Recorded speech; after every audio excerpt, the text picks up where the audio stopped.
Captain Elias Tran had always believed that space held secrets no human had yet seen. As he floated in the observation deck of the exploration ship Aurora's Light, his eyes scanned the endless swirl of stars. Beyond the familiar constellations, the edge of mapped space shimmered with possibilities, unexplored planets, uncharted life, and mysteries waiting to be discovered. Elias's mission was simple on paper: explore the new sector, catalog planets that could support life, and make contact if intelligent species were found. But in practice, exploration was never simple. Every new world brought challenges that no amount of simulation could prepare a human for. Still, Elias liked the unpredictability. He liked the thrill of being first, of seeing things no one else had. The Aurora's Light hovered in orbit around the planet they had designated ZY-117, a world alive with color. Its surface glowed with shades of green and blue, streaked with rivers of light that seemed to pulse like veins. From orbit, it looked like a giant living jewel floating in the darkness. Elias pressed a hand to the glass, fascinated. "There's something different about this one," he whispered to himself, almost afraid to disturb the quiet hum of the ship.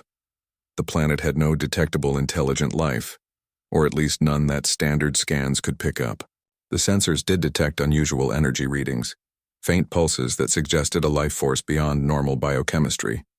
Elias frowned, intrigued. He had encountered many strange worlds, but none had energy patterns like this. He suited up in the lightweight exploration armor designed for environmental versatility.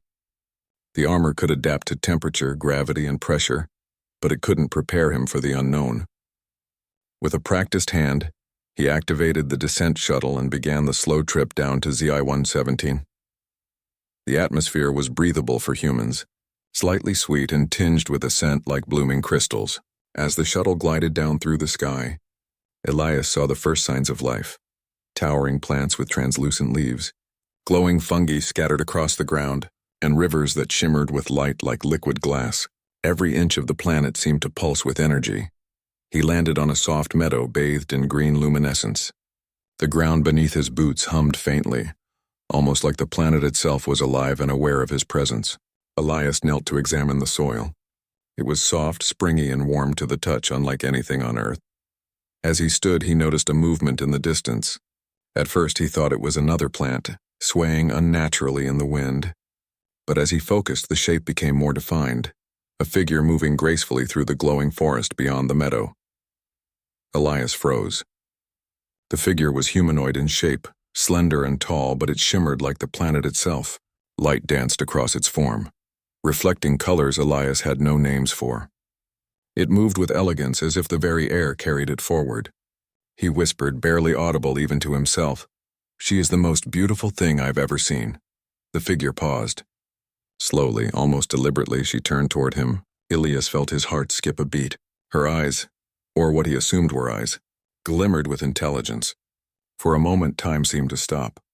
Every calculation, every theory about first contact, every scenario training had prepared him for, none of it mattered. He had never expected to see something so alive, so aware, so beautiful. He raised a gloved hand in a cautious greeting. The figure did not recoil or run. She simply tilted her head, observing him. There was curiosity there, not fear. Elias realized instantly that communication would not be easy. This was a life form unlike any catalogued before. For hours, he watched. Every motion she made seemed meaningful. Sometimes she reached out to the glowing plants, her fingers brushing the leaves and causing them to flare with brighter light. Sometimes she danced along the riverbanks, and the water itself responded with ripples of luminescence. Elias scribbled notes furiously, sketching her movements, trying to find a pattern. As night fell, the twin moons of ZY-117 rose, casting soft silver light across the landscape. The figure approached cautiously. Elias stayed still, realizing this was a test. His patience, his calm, and perhaps his intentions were being observed. Finally, she stopped a few meters away. He could feel the energy between them, subtle and electric. Elias tried to speak, but no human word seemed adequate. Instead, he simply knelt and extended a hand in a gesture of peace. She tilted her head, then slowly lifted a delicate hand, almost touching his. When their fingertips hovered inches apart, a gentle vibration passed through the air. It wasn't sound as humans understood it, but a feeling, a rhythm. Elias closed his eyes, letting it wash over him. It was musical yet full of meaning, a greeting, an invitation, perhaps even a question. Elias opened his eyes to find her smiling, not with lips, but with the curve of her glowing form. It was the closest thing he had ever seen to an expression. He whispered again, I don't know if I can explain what I see, but I want to understand you. The figure responded by stepping closer, her presence radiating warmth and trust. Elias realized something profound. Humans had a gift that went beyond technology, beyond logic. Their ability to feel, to sense, and to connect allowed them to reach out to life forms that might otherwise remain incomprehensible. He spent the rest of the night observing her movements. She showed him the forest's secrets, plants that changed color to communicate, rivers that carried information in the flow of their light, creatures that existed purely as patterns of energy. Each revelation made Elias more certain that humanity had a unique place in the galaxy, not because of weapons or ships or machines, but because of curiosity, empathy, and courage.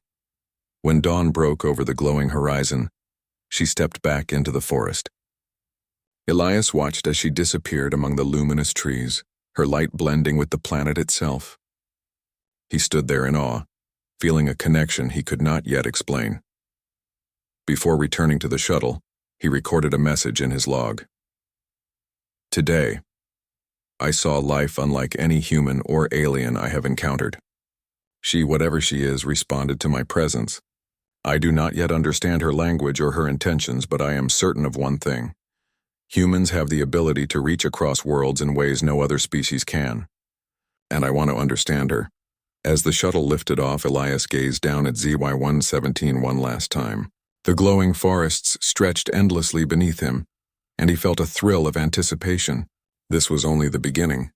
Somewhere in that luminous wilderness, she watched him leave, and he knew their story was just beginning. Humanity had taken the first step into a new frontier, not through conquest, but through connection. And Captain Elias Tran would be the first to walk that path. The glow of ZY-117's forest had barely faded from his eyes when Captain Elias Tran set foot back on the planet. The shuttle had returned him to orbit briefly, but he couldn't stay away. Something inside him, the same curiosity that had driven humans to the stars, urged him to see her again. He landed near the same meadow where he had first glimpsed her. The air was sweet, alive, and tinged with the soft hum of the planet's energy. Elias stepped cautiously onto the soft ground, scanning the forest. For hours he saw no sign of her. He walked slowly, careful not to disturb the subtle balance of life around him. He noticed patterns in the glowing plants, rhythms in the rivers, and subtle shifts in the light. All things he had barely noticed the day before. It felt as though the planet itself was alive, aware and perhaps guiding him toward her. Then, as the twin moons began their slow rise, a figure appeared in the distance. It was her, Lyra. She moved with the same grace, her body shimmering like flowing light. When she saw him, she paused and tilted her head. Elias raised a hand slowly, a universal sign of peace. Lyra responded with a gentle wave of her fingers. Then, she did something unexpected. She stepped closer, raising her hand as though to offer him something. From the forest floor, a small glowing orb floated upward, suspended in the air. Elias stared in amazement. The orb pulsed with light, responding to Lyra's movements. He reached out carefully, and the orb floated toward his hand, spinning slowly. He realized it was not a tool, not a weapon, but a message, a bridge between her world and his. He spoke softly. I want to understand. Can we communicate? Lyra responded by tilting her head again, then moved her hand in a sweeping arc. The orb followed, spinning faster, and emitted a soft vibration that Elias could feel in his chest. It was a sound, but also a feeling, a language of emotion, not words. Elias closed his eyes, letting the vibration wash over him. Slowly he began to interpret patterns: happiness, curiosity, caution, welcome. Every pulse of light and vibration carried meaning. He realized that while humans often relied on speech and symbols, their minds were capable of interpreting far more subtle cues. Over the next several days, Elias returned to the forest. He brought small offerings, not gifts in the human sense, but simple items meant to communicate goodwill: a smooth rock from Earth, a vial of water, a sample of light-reflecting crystals. Lyra responded each time, her gestures becoming more elaborate, her light more intense. She seemed to enjoy the human effort, even if she did not understand the objects in themselves. Elias began experimenting with patterns of his own. He moved his hands, clapped softly, and tapped rhythms on the ground. Lyra mirrored him, creating a beautiful duet of sound and light. Slowly, they developed a basic form of communication. Elias could ask simple questions. Are you hungry? Do you need help? Can we explore together? Lyra answered in her own way, through pulses of light, gentle vibrations, and changes in color. It was exhausting work. Understanding a new life form without a shared language required patience and attention to detail. But Elias found himself exhilarated. Humans were explorers not just of space, but of understanding. Every new discovery, every small breakthrough, was proof that humans had unique abilities to connect with the unknown. One evening, as the twin moons rose together and cast long shadows across the glowing forest, Elias noticed something extraordinary. Lyra had gathered several of the glowing plants into a circle. She stepped inside and gestured for him to enter. Hesitant but curious, he obeyed. As he stepped into the circle, the plants began to pulse in rhythm with Lyra's light. Elias realized that the forest itself was responding to her presence. It was as if Lyra was a conductor, and the plants, rivers, and even the gentle breeze were her orchestra. He moved carefully, watching her every gesture. Then she turned to him, and for the first time Elias felt that the distance between human and alien might actually shrink. She raised both arms and the light around her intensified, creating a halo that reflected in Elias's wide eyes. He raised his hands in response. Slowly, carefully, he mirrored her movements. The light pulsed in time with him, the vibrations matching the rhythm of his heartbeat. For a moment, there was perfect harmony. Humans had tools, yes, machines, ships, computers, but here it was human presence, awareness, and empathy that mattered. Elias realized that his success depended not on understanding every detail of Lyra's world, but on paying attention, being patient, and caring. Those were qualities humans excelled at. And here, in the heart of an alien forest, they mattered more than technology or speed. The following days brought more progress. Elias learned that Lyra could manipulate the glowing light of the plants to create shapes, simple symbols that represented objects or concepts. Using trial and error, he began teaching her human concepts: water, friend, light. In return, she showed him concepts humans could barely comprehend: energy flows, color emotions, and patterns of thought. Each day, Elias felt a growing admiration for the alien being. Lyra's intelligence was extraordinary, but her curiosity mirrored his own. Humans had a natural instinct to explore and learn, and it seemed Lyra shared that instinct in her own way.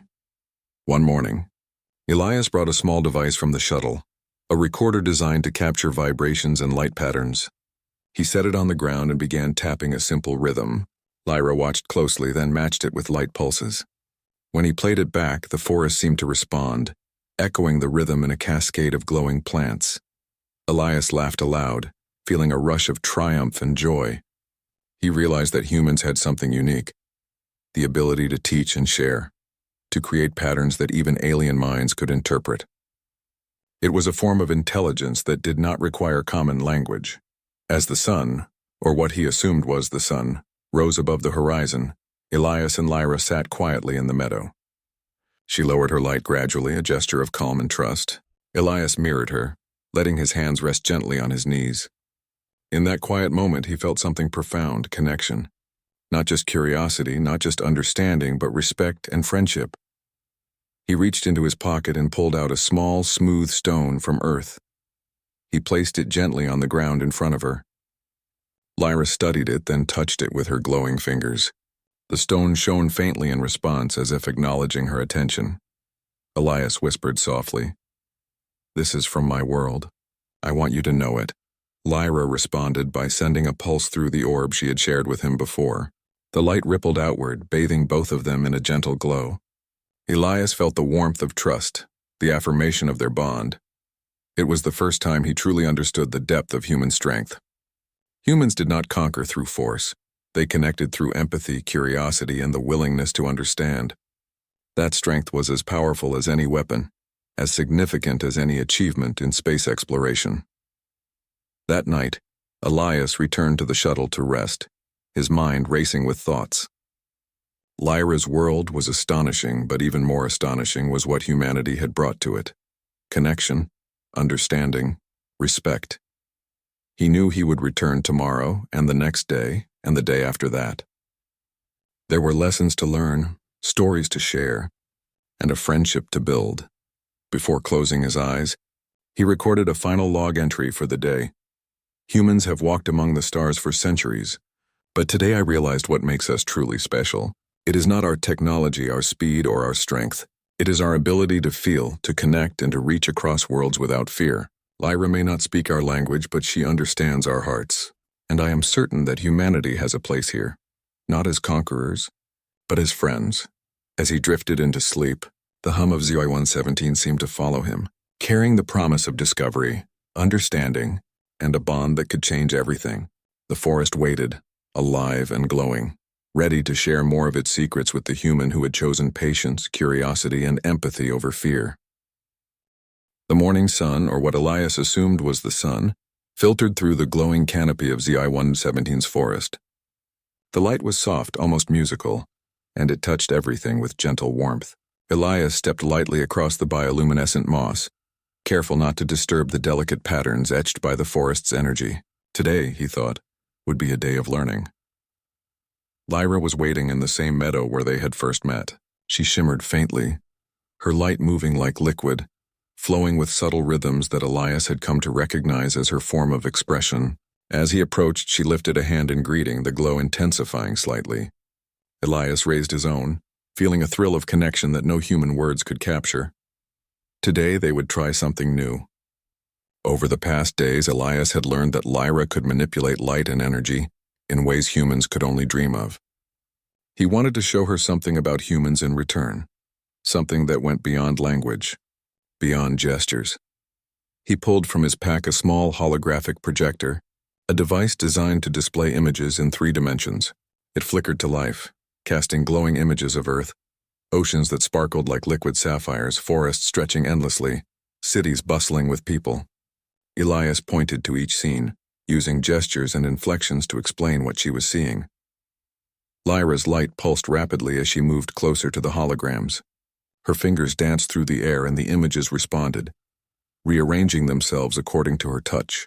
She seemed fascinated by the complexity of human civilization, but also by the simplicity of life on Earth, the way people could create, build, and interact in so many ways. Elias knelt beside her and pointed to a small child playing in a park, laughing as a dog ran nearby. He mimicked the laughter, clapping his hands and tapping his chest. Lyra tilted her head, then mirrored the motion with her glowing fingers, pulsing in a rhythm that seemed joyful. Elias laughed aloud. He realized that humans and Lyra could share emotions even when words were impossible. Over the next few hours, Elias and Lyra exchanged knowledge in this way. He showed her pictures of humans discovering new planets, climbing mountains, and building machines.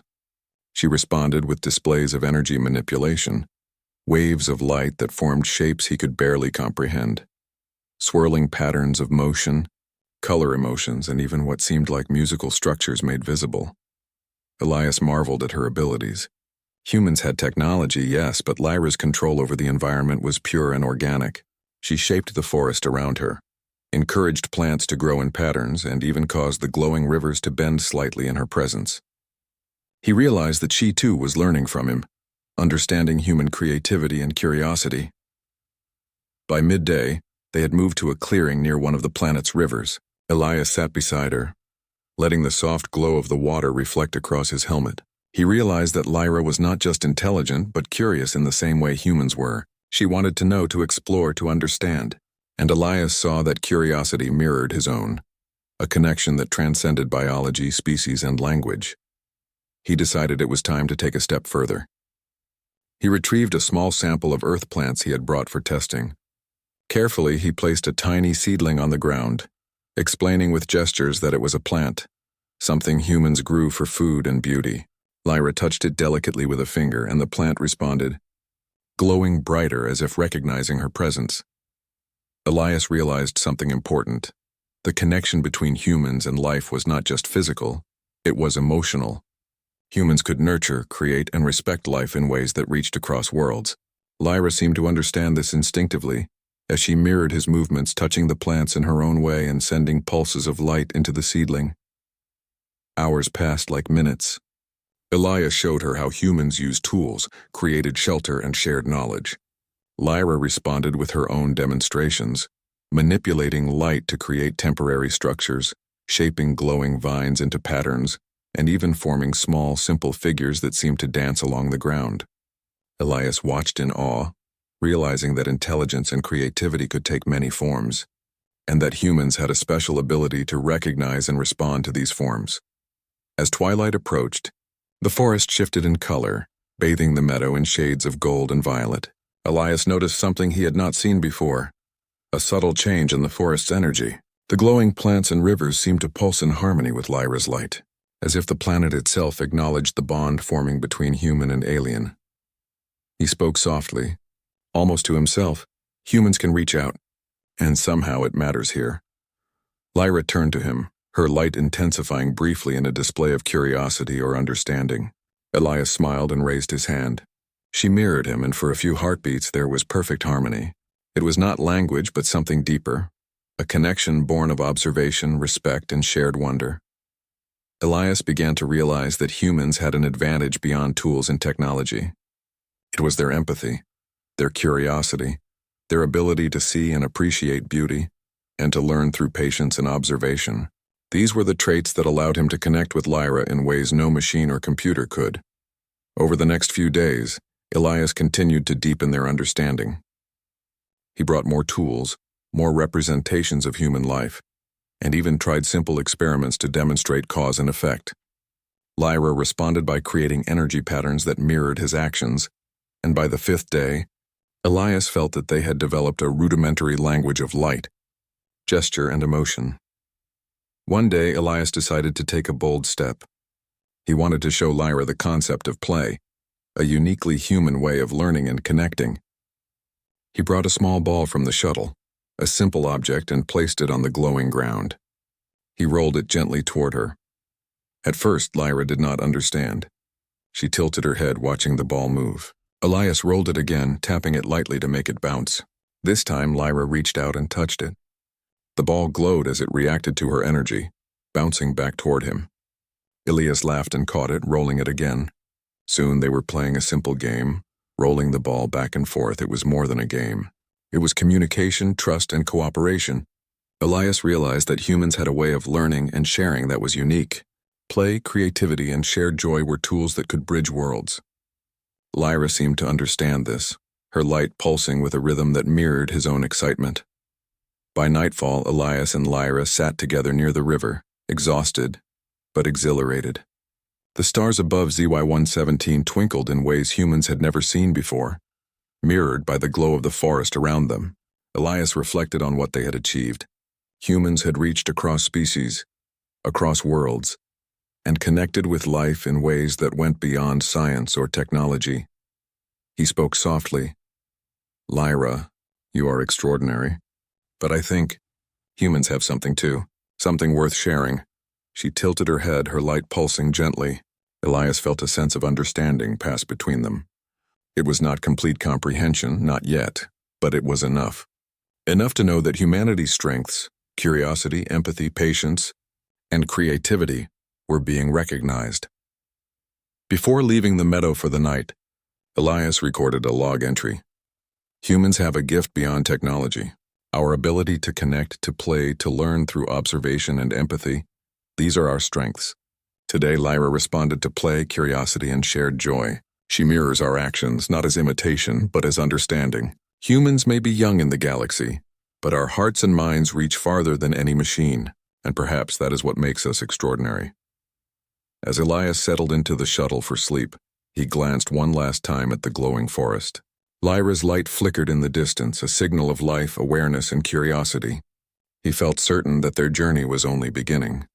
The galaxy was vast, full of wonders and mysteries, and humanity had a unique gift, the ability to see, understand, and connect. And somewhere in the luminous forest, Lyra watched him leave, her light pulsing with anticipation. She had learned to recognize Elias, to respond to his gestures and, perhaps in her own way, to feel the presence of a friend. Tomorrow, Elias knew, they would explore more of the planet together. There were secrets to uncover, knowledge to share, and a bond to deepen. Humans had reached far into the stars, but it was in understanding and connecting with life that their true strength shone brightest. The glowing forests of ZI-117 shimmered under the twin moons, painting the landscape in silver and violet. Captain Elias Tran moved carefully along a riverbank, his boots sinking slightly into the soft, luminous moss. Beside him, Lyra floated lightly, her glow pulsing in time with the energy of the forest. The air was alive with quiet hums and vibrations, carrying subtle signals of life all around. Elias had spent weeks learning from Lyra, observing her interactions with the plants and the rivers and sharing human knowledge in return. But today the forest felt different. Attention hummed through the ground and the glowing plants, subtle yet unmistakable. Elias noticed the light in the trees flickering unevenly, and the rivers pulsed in irregular patterns. Something was wrong. He knelt beside a patch of glowing moss and touched it lightly. The pulse of energy that normally flowed smoothly now flickered and stuttered. Elias frowned. He had seen energy patterns before, but nothing like this. It was as if the planet itself was struggling. Lyra sensed it too. Her glow dimmed slightly and her form moved in small, urgent patterns along the ground and river. Elias watched her carefully, trying to understand. She was communicating a problem, but what? And how could he help? He crouched beside her and gestured. "What is happening? Can I help?" Lyra responded by sweeping her hands through the air, sending a wave of glowing energy across the forest floor. The plants shivered, the rivers pulsed, and small tendrils of light curled up from the ground. Elias realized she was showing him the source of the imbalance, a deep fissure in the earth near the heart of the forest. From it, pulses of unstable energy radiated outward, disrupting the delicate flow that maintained the ecosystem. Elias studied the patterns carefully. He understood immediately that this was a problem the forest could not fix alone. The fissure was too deep, too unstable, and the energy too intense. But he also knew that humans had a gift, the ability to analyze, plan, and act creatively in the face of challenges. He spoke softly, pointing to the fissure and then to Lyra. "We can fix this. Together." Lyra tilted her head, pulsing with light as if to say, "Show me how." Elias took a deep breath. Humans had never encountered a problem like this outside their technology, but they had solved challenges using creativity, cooperation, and understanding of natural systems. He began gathering small rocks and fallen branches, placing them strategically along the edges of the fissure. Lyra watched closely, then extended her fingers and sent glowing energy across the gaps, stabilizing the edges. Together, they were building a structure that would support the delicate balance of the planet's energy flow. Hours passed. Elias taught Lyra to manipulate the energy using controlled patterns, while she guided him on how the fissure's pulses moved and reacted. It was a dance of knowledge, intuition, and patience. Humans could analyze and plan. Lyra could sense and respond. Together they formed a partnership neither could achieve alone. At one point, the fissure shifted unexpectedly, sending a ripple of unstable energy toward the river. Elias reacted quickly, using a small reflective device to redirect the energy safely back toward the fissure. Lyra amplified his action, sending waves of stabilizing light across the river. The plants quivered, but the energy flowed safely and the balance slowly returned. Elias wiped sweat from his brow, marveling at how natural and instinctive Lyra's actions were. Humans relied on observation, experimentation, and careful reasoning. Lyra relied on intuition and direct interaction with the world. Together they complemented each other perfectly. By midday, they had reached the center of the fissure. Elias carefully lowered a small containment device, a simple human invention designed to channel unstable energy safely. Lyra assisted by sending her glowing currents into the device, harmonizing with its flow. Slowly, the fissure's unstable pulses began to stabilize, and the surrounding forest returned to its normal rhythm. Elias took a step back, observing the harmony of the forest. Rivers flowed smoothly, plants pulsed in perfect rhythm, and the air hummed softly. Lyra's light glowed steadily and she floated closer to him, her form radiating a sense of relief and calm. He smiled, realizing the full meaning of their success. Humans had the ability to solve problems not just with tools, but with creativity, patience, and cooperation. By working with Lyra, respecting her knowledge, and combining it with human ingenuity, they had prevented a disaster. Lyra responded with a display of light that Elias interpreted as gratitude, or perhaps even pride. She sent pulses that shimmered across the river and into the forest, a wave of acknowledgement that he had never experienced before. Elias reached out his hand and she mirrored him, their fingertips almost touching, sharing the quiet joy of achievement.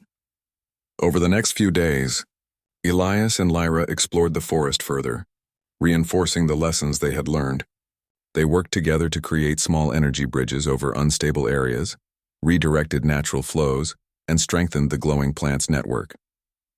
Each task was a test of human patience and creativity, and each success reinforced the partnership between species. Elias began to understand something fundamental. Humans were explorers not because of their technology or weapons, but because of their ability to observe, empathize, and adapt. He realized that these qualities allowed humans to interact with life in ways no other species could. Lyra's response to his guidance proved it. Humans could touch worlds without destroying them, could solve problems without conflict, and could create harmony even in alien ecosystems. One evening, as the twin moons rose together, Elias and Lyra sat beside the river. He gestured toward the forest, then to himself, and finally to her, as if to ask, "What have we learned?" Lyra responded with a gentle wave of light, sending pulses into the river that reflected across the water like rippling stars. Elias smiled, understanding that the answer was simple: cooperation, understanding, and trust. Elias took a small device from his pack and recorded his observations. "Humans," he said softly, "may be young in the galaxy, but we have something unique. Our ability to think, to plan, and to care allows us to reach across worlds. And when we combine these abilities with empathy and patience, we can accomplish what seems impossible." Lyra's glow brightened, and Elias felt a subtle vibration pass through the ground and air, a signal of approval, of recognition. For the first time, he sensed that Lyra understood not only human intelligence but human values. As night fell, the forest's glow shimmered gently, casting a calm light over their camp. Elias lay on the soft moss, staring up at the stars. He realized that humans' greatest strength was not conquest or speed, but connection. It was a trait that allowed them to touch life in ways no other species could, to solve problems peacefully, and to form bonds that lasted across worlds. Lyra floated nearby, her light pulsing rhythmically. Elias reached out and she mirrored him, a silent gesture of friendship and shared accomplishment. The fissure had been a challenge, but it had also been a lesson. When humans work together with other life forms, understanding and creativity become a force more powerful than any weapon. In the quiet of the night, Elias spoke softly into his log.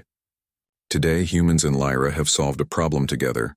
Not with force, not with control, but with understanding, patience, and creativity. We have learned that our greatest strength is our ability to connect, to observe, and to act with care. Perhaps this is what makes humanity special, the power to make a difference through cooperation and empathy." Lyra responded with a gentle pulse of light, echoing the rhythm of Elias's heartbeat.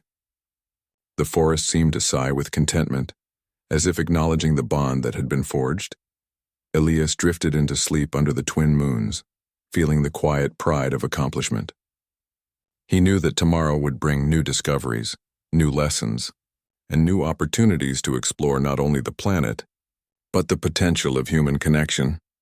Somewhere in the luminous forest, Lyra watched over him, her light steady and calm. Together they had faced a challenge and overcome it, not as separate species but as partners. And Elias knew, deep in his heart, that this was only the beginning of what humans could achieve in the galaxy. The twin moons of ZI-117 hung low over the glowing forest, casting soft silver and violet light across the trees and rivers. Captain Elias Tran walked slowly through the familiar mossy paths, his heart heavy with a mixture of wonder and sadness. Today he would have to leave. He had spent weeks on this luminous planet, learning, exploring, and forming a bond with Lyra. She had shown him the secrets of her world, the glowing forests, the rivers of light, the energy that pulsed like life itself, and he had shared with her the knowledge of humanity, creativity, play, problem-solving, and the ability to connect through curiosity and care. But now it was time to return to his people. Humans had much to explore in the galaxy, and Elias knew he could not stay forever. Still, leaving felt almost impossible. He had come to care for this alien world and for Lyra herself in ways he had never expected. As he approached the meadow where they had first met, he saw her waiting. Lyra's glow was soft but steady, radiating warmth and awareness. She tilted her head as he drew near, a gesture Elias had come to recognize as attention, recognition, and perhaps understanding. He knelt in the moss, lowering himself to her level. "Lyra, I have to leave," he said softly. "But I will not forget you, or this world." Lyra's light dimmed slightly, then pulsed rhythmically as if responding to his words. Elias interpreted it as sadness but also trust. She understood that his departure was necessary, and she accepted it in her own way. Elias reached into his pack and pulled out a small, smooth stone from earth. He placed it gently on the ground in front of her. "This is from my world," he said, "a reminder of humans and of our friendship." Lyra moved closer, her fingers brushing the stone. The contact made it glow faintly, a subtle acknowledgement. Then she raised her hands and sent a wave of light across the meadow. The glow spread through the plants, the rivers, and even the air itself. Elias felt the energy resonate with his chest. It was a message not in words but in feeling. Gratitude, understanding, connection. He smiled. Humans had a unique strength, he realized. They could form bonds across species, across worlds, without words, without force. Empathy, patience, and curiosity were their tools. And Lyra had recognized them.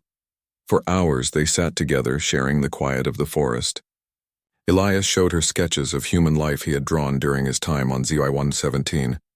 Humans exploring mountains, children playing, rivers flowing on Earth. Lyra responded with shapes of light and energy, forming patterns that seemed like stories or memories, or perhaps dreams. Elias marveled at the beauty of their communication. No translator, no device, no words, only connection, understanding, and respect. Humans had traveled far into the stars, but it was moments like this that defined their true strength. As the first light of the distant sun touched the horizon, Elias knew it was time to leave. He stood slowly, extending his hand toward Lyra. She mirrored the gesture, their fingertips nearly touching. A bridge between species, a symbol of what humans could achieve. "I will return," he promised. "Not today, not tomorrow, but one day. And when I do, we will explore more together." Lyra responded by pulsing her light in a gentle rhythm, as if acknowledging his promise. Then she extended her hand once more, and small pulses of energy flowed into Elias. He felt them in his chest and mind. Calm, connection, and trust. Elias took a deep breath and began the long walk back to the shuttle. The forest seemed to hum behind him, not with sadness but with the quiet satisfaction of understanding. Humans had touched this world not as conquerors but as friends, and the planet in turn had touched them. As the shuttle lifted off, Elias looked down at ZY-117. The glowing forests stretched endlessly, rivers of light winding like ribbons across the land. And in the center of it all, Lyra watched him go, her light steady and calm. Elias whispered to himself, "You are the most beautiful thing I've ever seen, and I will never forget you." He entered the shuttle's cabin and settled into his seat. As he activated the autopilot for the journey back to orbit, he reflected on what humanity had achieved. Humans had the ability to explore, to understand, and to connect. They could solve problems peacefully, form bonds across worlds, and leave positive marks wherever they went. In the galaxy, this was their true power. Hours later, Elias recorded his final log of the mission. "Humans have walked among the stars for centuries, but today I understood our greatest strength. It is not technology, not weapons, not even speed. It is our ability to feel, to connect, to create understanding where none existed before. Lyra has taught me that connection can bridge worlds, and in this humanity shines brightest." He paused, staring at the star-filled sky through the shuttle window. "We are explorers not because we seek conquest, but because we seek knowledge, friendship, and understanding. And when we bring these gifts to the galaxy, we leave behind more than discoveries. We leave hope." The journey back to orbit was quiet.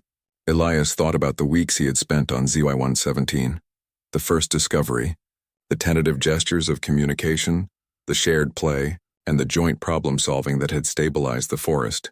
Each moment had reinforced his belief in humanity's uniqueness. Humans were not the fastest, not the strongest, not the most technologically advanced, but they were capable of empathy, patience, creativity, and trust, and it was these qualities that allowed them to shine in the darkest corners of the universe. As the shuttle entered orbit around the planet, Elias looked down one last time. Lyra's light shimmered faintly in the forest, a silent farewell, a promise and a memory. He felt a deep sense of connection, one that no distance could break. Humans could reach out, touch life, and form bonds in ways no machine or weapon could replicate. Elias knew he would return, and when he did, he would bring humans not as conquerors but as friends, collaborators, and learners. The galaxy had much to teach, and humans had much to give. As the shuttle prepared to leave ZY-117's orbit, Elias whispered softly, "Goodbye, Lyra. Until we meet again." Lyra's light pulsed one last time in response, a pattern that Elias understood perfectly. Gratitude, understanding, friendship. And as the stars stretched out before him, Elias felt a profound certainty. Humanity had a place in the galaxy, not through force, not through fear, but through the power of connection, empathy, and the courage to reach out. The Aurora's light accelerated into the depths of space, carrying Elias the stories of a glowing world and the lessons of an extraordinary being who had shown him the beauty of understanding. Humans had touched a new world and been touched in return. And in that exchange, Elias realized that the universe was not a place to conquer. It was a place to connect, explore, and grow. In the quiet of the cabin, Elias closed his eyes, feeling the presence of the forest, the pulse of the rivers, and the gentle glow of Lyra's light. He had discovered something far greater than a new planet or an alien species. He had discovered the power of human heart, mind, and spirit, and how it could shine brightest when reaching across the stars.